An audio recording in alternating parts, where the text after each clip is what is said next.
রাজ্যে দ্বিতীয়বার সফল কিডনি প্রতিস্থাপন হয়েছে। আগরতলার ধলেশ্বরের বাসিন্দা ডাক্তার শুভদীপ আচার্যের কিডনি প্রতিস্থাপন হয়।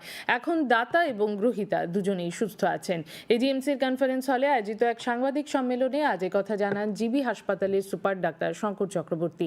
তিনি বলেন, মণিপুরের সিজা হাসপাতালে চিকিৎসকদের সাথে রাজ্যের চিকিৎসকরা যৌথভাবে কিডনি প্রতিস্থাপন করেছেন। এর আগে গত 8 জুলাই রাজ্যে প্রথম কিডনি প্রতিস্থাপন হয়। আগামী দিনে মোহন ফাউন্ডেশনের সহায়তায় রাজ্যে একটি অর্গান ব্যাংক গড়ে তোলা হবে বলে তিনি জানিয়েছেন।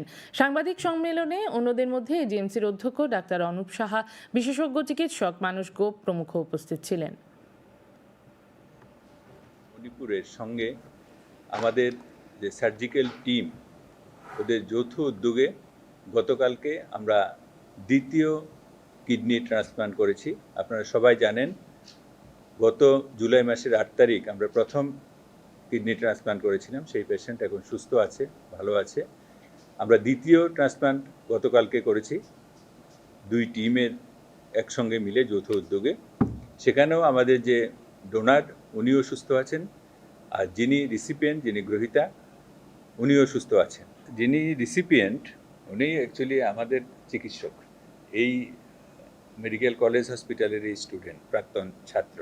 And so far we have conducted 115 successful kidney transplants, and after this successful still in CISA, we are very proud and we are happy to extend our expertise to start kidney transplantation in Agartala Government Medical College.